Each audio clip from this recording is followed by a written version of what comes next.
días, mi nombre es Lorena Yana Sayón. Y el mío es Harold Mauricio Pascual Guevara. Somos estudiantes de la Escuela de Salud San Pedro Claver. Y el día de hoy veníamos a hablarles sobre 3 temas distintos. El primero de ellos es sobre el baño en ducha, el segundo el rasurado facial y el tercero es sobre el sistema musculoesquelético. A continuación vamos a dar toda la información sobre el baño en ducha.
El segundo tema que nos correspondió fue rasurado.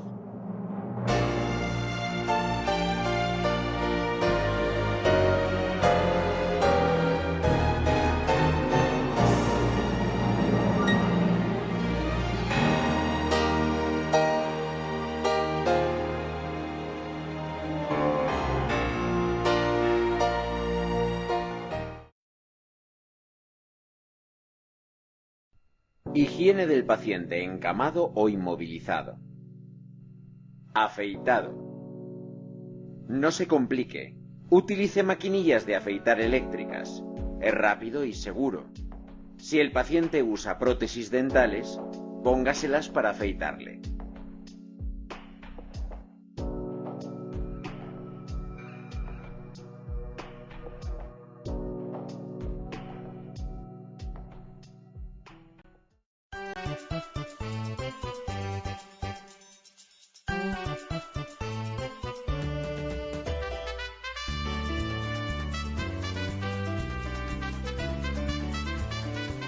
Saludos, estamos aquí en Herla, mi nombre es Carlos Juan y estamos aquí enseñándole unos truquitos para la mejor afeitada en su hogar. Mira, uno de los truquitos más importantes para una buena afeitada en el hogar es después del baño. ¿Por qué es después del baño? Porque tenemos nuestra piel suave, limpia y luego procedemos a poner agua caliente, aplicarnos agua caliente ya sea con una toalla o con las manos. Es bien importante que utilicemos una crema o un jabón de acuerdo a su piel. Procedemos a afeitar a favor del vello, porque en contra del cabello podemos provocar irritaciones, podemos provocar luego que del crecimiento del pelo se entierre en los poros. Luego de ahí pues procedemos a afeitarnos bien normal, dejamos la cara limpia, usamos un astringente para refrescar la piel, ¿no? Y desinfectar cualquier área que tengamos irritada. Luego de ahí pues procedemos a utilizar agua fría. El agua fría vendría siendo lo que se sella por completo los poros y te dura más la afeitada. Son dos procesos bien importantes, el agua caliente y el agua fría, que eso mucha gente pues desconoce porque tendemos a ponernos la crema, la afeitada y vámonos que hay prisa, hay que trabajar. Y luego pues para el toque final una crema humectante, que es lo que nos va a dejar la piel suave y nos va a evitar esa resequedad y ese maltrato en el rostro. Bueno, hemos terminado con nuestra afeitada, espero que les haya gustado nuestros trucos para la afeitada de rack. Los esperamos aquí en Herla, en Plaza Las Américas.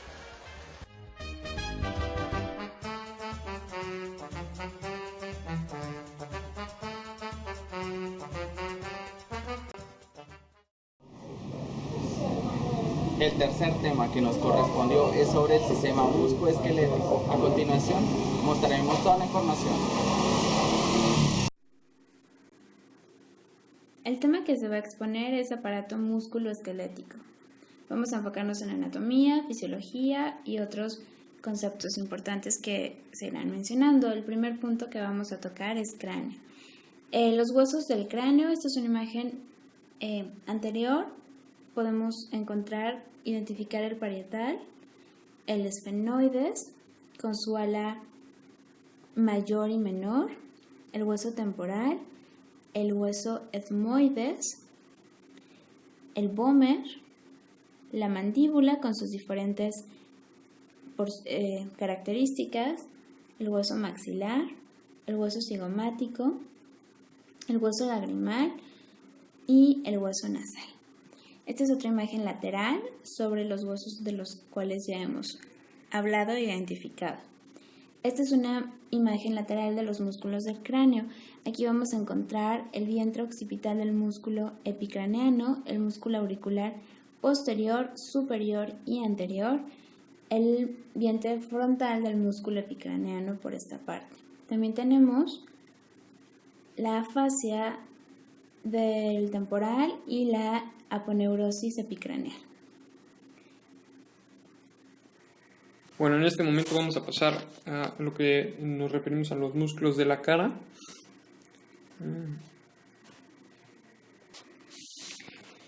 Bueno, aquí encontramos particularmente en esta imagen pues todos los músculos que conforman a la fascia o a la cara, ¿no? A los músculos faciales. Sin embargo, pues vamos a resaltar quizá los más importantes como el risorio, el orbicular de la boca, el depresor del ángulo de la boca, el músculo depresor del labio inferior, el bucinador, que es el que nos hace chiflar, el músculo elevador del labio superior, el músculo nasal, el músculo orbitario inferior y el vientre frontal del músculo epicantero. Todos estos tienen una distribución en especial que, bueno, veremos su aplicación más adelante.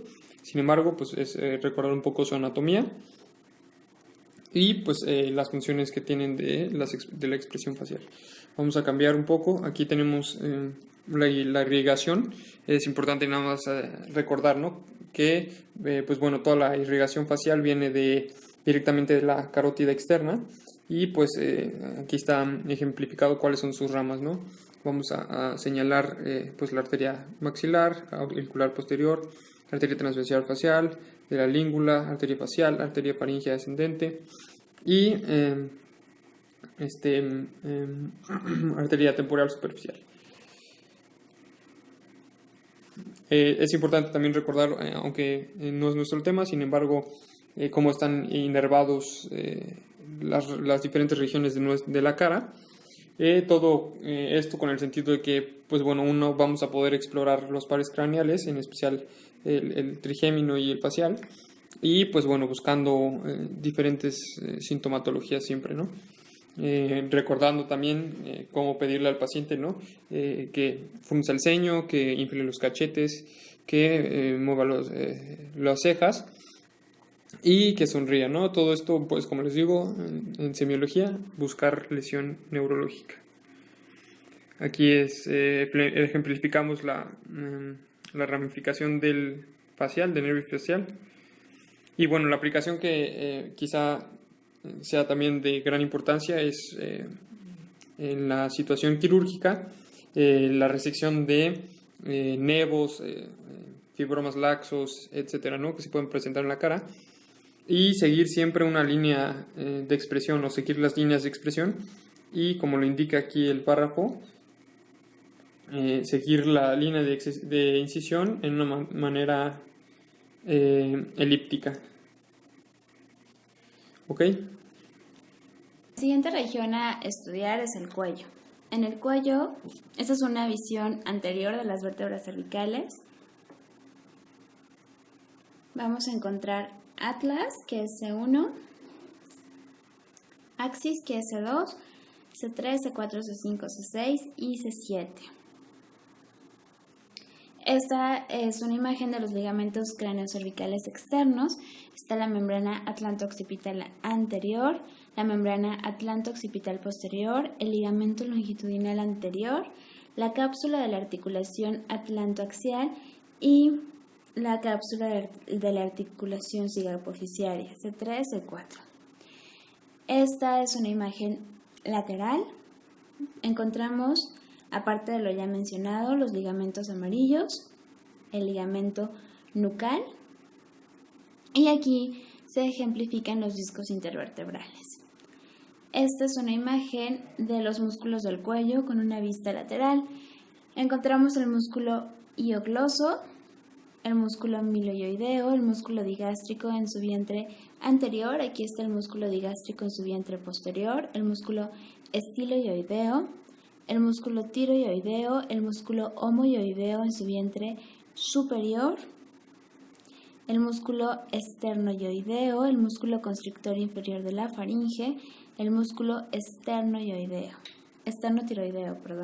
Aquí está el músculo trapecio, el músculo constrictor de la faringe medio, el músculo largo de la cabeza, el músculo esplenio, el músculo esternocleidomastoideo, el elevador de la escápula y los músculos escalenos en su porción posterior, media y anterior.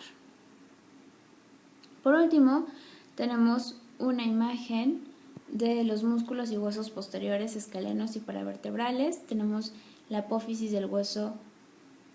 yugular del hueso occipital, la apófisis mastoides, la apófisis estiloides, el músculo largo de la cabeza, las vértebras que ya habíamos mencionado, el tubérculo posterior de la apófisis transversa del atlas, el cóndilo del occipital, los tubérculos de las apófisis transversas, aquí están, y también tenemos músculos, el músculo largo de la cabeza, el músculo largo del cuello, los músculos escalenos, el músculo recto anterior de la cabeza, el músculo recto lateral de la cabeza, las porciones de origen del músculo escaleno anterior, los músculos escalenos medio y posterior, el músculo escaleno anterior. Aquí vamos a pasar a lo que es referente a tronco.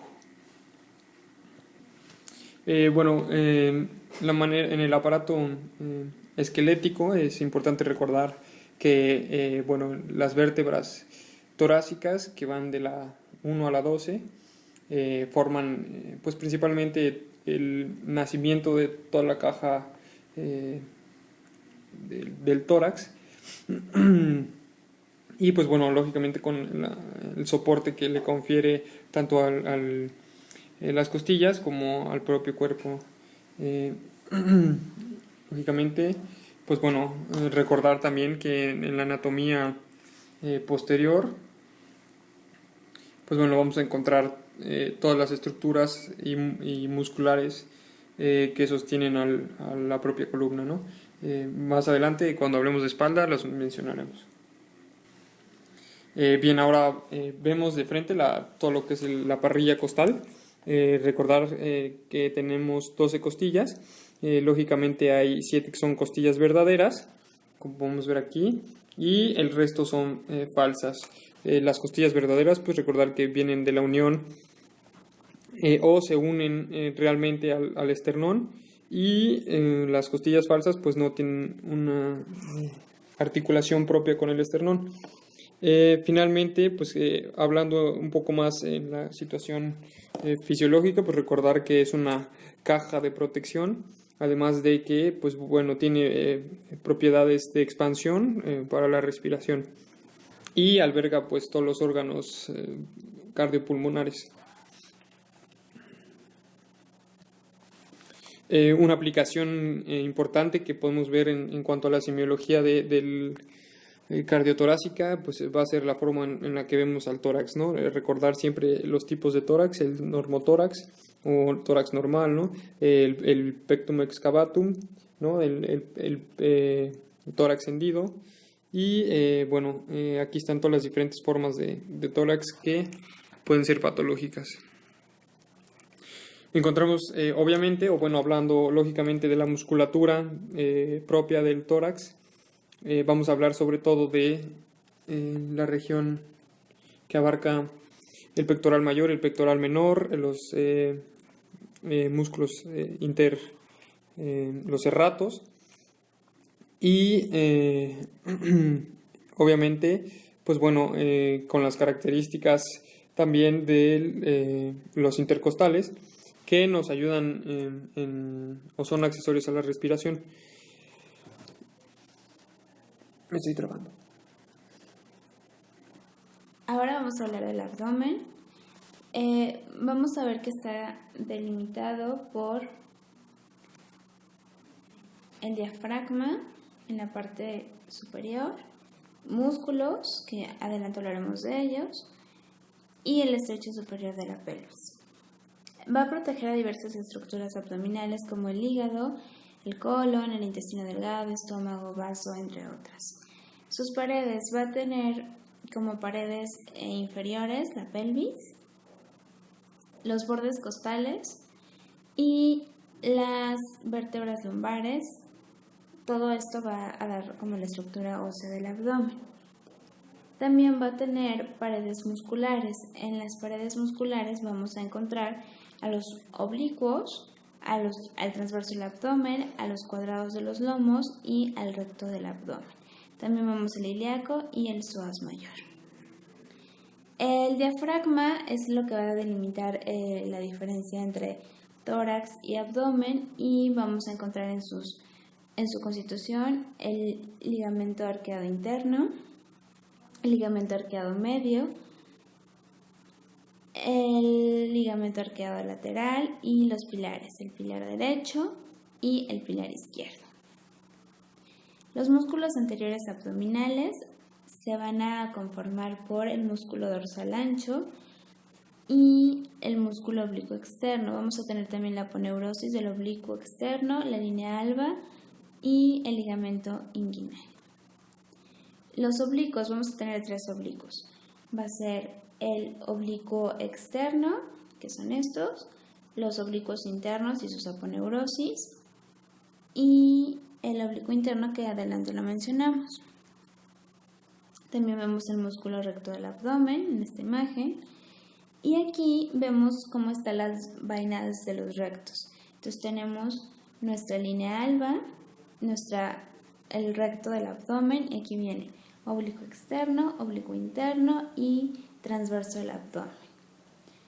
Estas son las capas de la pared del abdomen.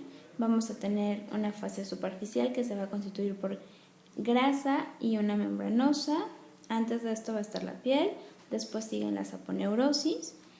Tenemos la fascia transversal, la fascia extraperitoneal y aquí vemos la disposición de los músculos otra vez, los músculos rectos, el músculo externo, el músculo interno y el transverso del abdomen. Ahora hablaremos de los músculos de la espalda y la anatomía de la espalda implicada.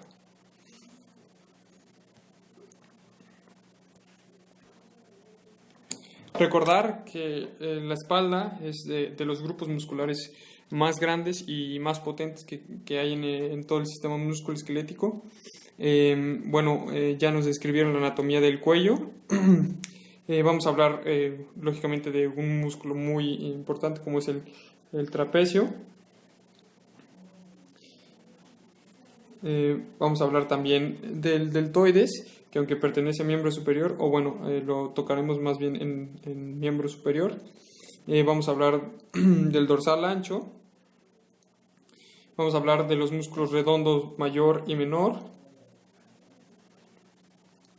Vamos a hablar del músculo serrato posterior y del supraespinoso. Todos estos son de una manera superficial. Hay que recordar que hay 3 capas o 3 superficies. Estamos hablando de la más superficial, a la más media, a la profunda. La profunda, pues ya tenemos el músculo erector de la columna con los propios ligamentos. Recordar que es la columna la que nos ayuda a conservar la postura. Bien, no podemos pasar por alto la espalda baja. Lógicamente tenemos aquí el músculo oblicuo del abdomen, tanto interno como externo, los músculos serratos y el dorsal ancho y todo lo que es la cresta ilíaca. Aquí es dorsal ancho. Y bueno, la implicación clínica que quizá podamos observar más desde el punto de vista clínico es sin duda la localización de los dermatomas. Si observan aquí, tenemos todos los, aquí están en parte los dermatomas más importantes, son muchísimos, pero son los que tienen más significado, más relevancia. Lógicamente aquí vienen las estructuras que inervan y podríamos explorarles muchísimas cosas desde los reflejos, la sensibilidad, etcétera, ¿no? Y pues lógicamente nos van a dar o orientar a diferentes patologías. Bien, ahora hablaremos un poco de la extremidad superior.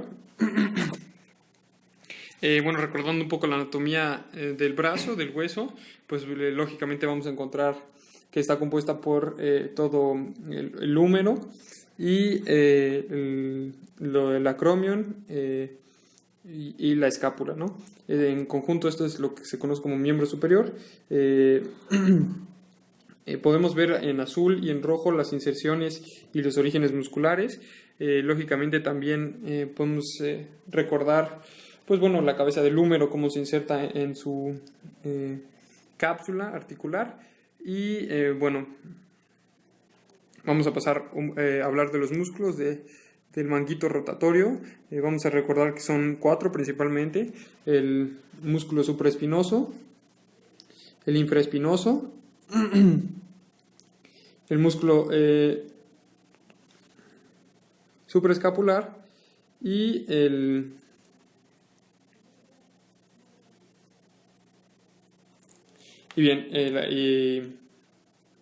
siempre. Entonces son los que forman el manguito rotador.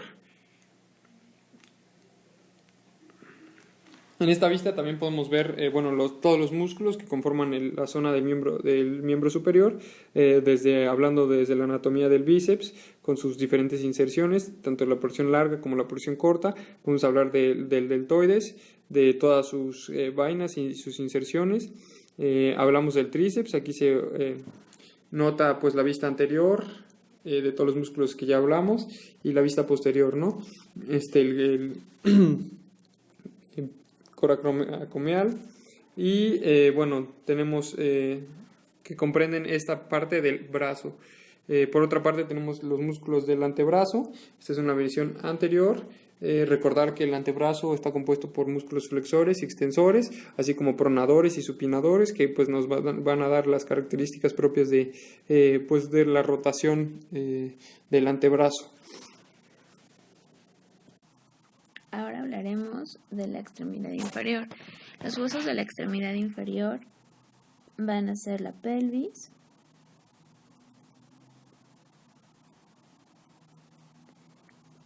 el fémur, la rótula, tibia, peroné y los huesos del pie. En la anatomía regional del fémur vamos a encontrar la cabeza, el cuello, el trocánter mayor, la zona de inserción para el glúteo menor, el trocánter menor y la diáfisis. Dentro de las cosas más importantes, en la parte distal tenemos el tubérculo aductor, el epicóndilo medial, la superficie rotuliana y el epicóndilo lateral. En esta vista vemos el cóndilo lateral, el tubérculo abductor, el cóndilo medial y la fosa intercondilia.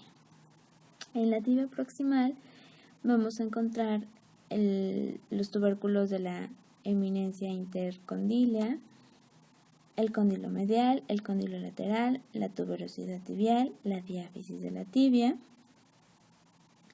En el peroné proximal vamos a encontrar la carilla para la articulación de la superficie interior del cóndilo lateral de la tibia, la cabeza, el cuello, la apófisis estiloides, dentro de las estructuras más importantes, y la diáfisis por aquí. Para que la tibia y el peroné se unan, se necesita la membrana interósea. Y también tenemos el ligamento tibio peroneo anterior, y eso es lo que nos permite que se puedan mover uno sobre el otro.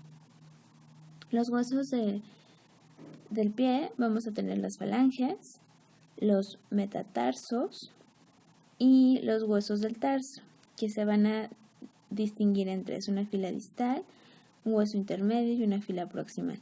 La fila distal van a ser los cuneiformes, con el medial, intermedio y lateral, el cuboide, el hueso intermedio es el navicular, y en la fila proximal tenemos el astrálago, y aquí también se forma la articulación subastragalina. Tenemos por último el calcáneo.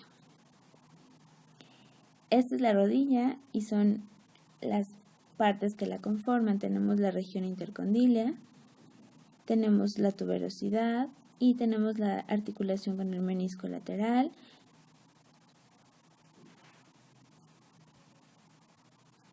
La inserción del ligamento cruzado anterior, la inserción del menisco lateral, y bueno, son las partes más importantes.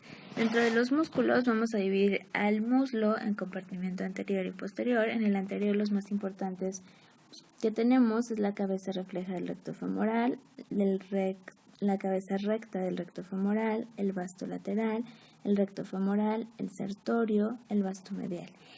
Aquí vamos a tener la inserción de la pata de ganso y se va a componer por tres: sartorio, grácil y semitendinoso. En esta vista ubicamos al sartorio. En el compartimiento medial vamos a tener al obturador externo, al abductor mayor, al pectíneo, al abductor corto y al aductor largo. Y en la parte medial encontramos al grácil, que es otra de las que conforman la pata de ganso. Por último, en el compartimiento posterior vamos a tener al cuadrado femoral, al aductor mayor, la cabeza larga del bíceps femoral y la parte isquiotibial del aductor mayor. Y el último músculo que integra la pata de ganso, que es el semitendinoso. En los músculos posteriores de tibia y peroné vamos a tener el sóleo y el gastrocnemio. Y en los profundos vamos a encontrar al tibial posterior, el flexor largo de los dedos, el flexor largo del dedo corto. Ahora, los músculos del pie los vamos a dividir en 4 capas. En la primera vamos a encontrar el extensor corto de los dedos. En la que sigue vamos a tener al aductor del quinto dedo, al aductor del dedo gordo, al flexor corto de los dedos. En la tercera capa vamos a tener a los músculos lumbricales y al cuadrado plantar. También tenemos el flexor largo de los dedos, flexor largo del dedo gordo. Y por último tenemos al tercer interoso plantar, al primer músculo interoso dorsal. Y listo, ahora vamos con la fisiología de la contracción. Dentro de la fisiología de la contracción vamos a ubicar primero cómo se conforma. Tenemos al músculo que se va a componer por un fascículo muscular. A su vez el fascículo muscular se va a dividir en una fibra muscular y la fibra muscular nos va a dar la miofibrilla. En la miofibrilla podemos encontrar varias estructuras. La banda H, el disco Z, que son estos, la banda A, que tiene la miosina, que es esta, y la banda I, que se conforma por la actina. Estas estructuras, disco Z, banda H y banda I, son las que van a estar más relacionadas al momento de la contracción. Lo que hay entre un disco Z y otro disco Z es lo que se conoce como sarcómero, y es el sarcómero el que disminuye de tamaño al momento de la contracción. Aquí podemos ver la composición molecular, moléculas de actina, los filamentos de actina, filamento de miosina y demás composición molecular del músculo, de la fibra muscular. Esta es una fibra de actina, como se ve su composición. Va a estar unido a los discos Z y va a tener varios complejos que la constituyen. Entre ellos tenemos en la misma actina, tenemos a la tropomiosina. La tropomiosina está enlazada con la actina, está como en una trenza. Y la acción de la tropomiosina es inhibir los puntos activos de la actina. Al no exponerlos, no se da la contracción. También tenemos a la troponina. La troponina se va a componer por 3 estructuras. Va a ser la troponina I. La troponina I se va a unir directamente a la actina, la troponina T, que se une a la tropomiosina, y la troponina C, que se va a unir al calcio. Y es esta la que interviene en la contracción muscular. Aquí podemos ver el filamento de miosina. Se va a dividir en una cola y en una cabeza. La cola se va a conformar por 2 cadenas pesadas, mientras que la cabeza se le va a unir a las cadenas pesadas las cadenas ligeras. Esto se traduce aquí en que vamos a tener el cuerpo, y el cuerpo va a estar formado por lo que es la cola. Y vamos a tener las cabezas, que van a ser estas. Las cabezas se van a poder mover, y es el movimiento de las cabezas sobre el filamento de actina lo que nos va a dar la contracción.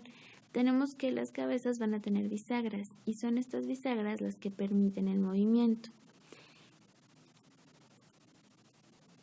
Aquí tenemos los puentes cruzados, que es la unión entre el brazo y la cabeza del filamento de miosina, y es una de las partes principales para que se dé la contracción.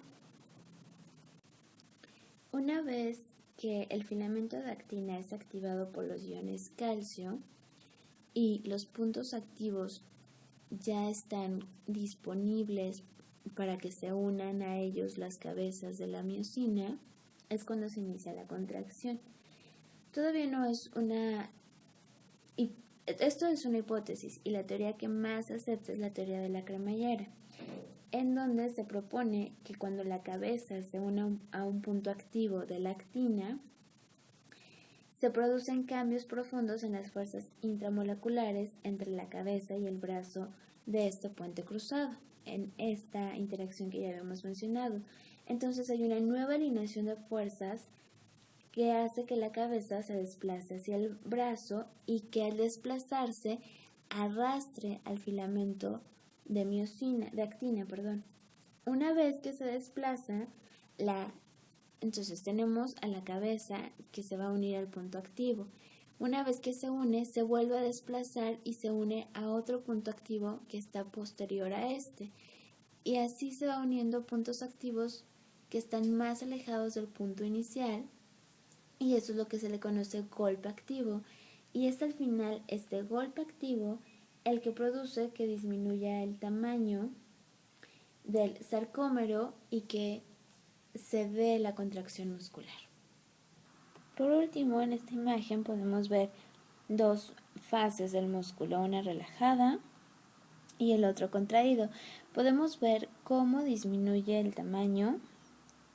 Hay una disminución del tamaño del sarcómero, y esto se debe a que cuando está contraído, las fibras de actina se unen más por la acción de la miosina en ellas, del golpe activo que ya mencionábamos, y cuando está relajado están más separadas porque no está esta unión de la miosina con la actina que las junta.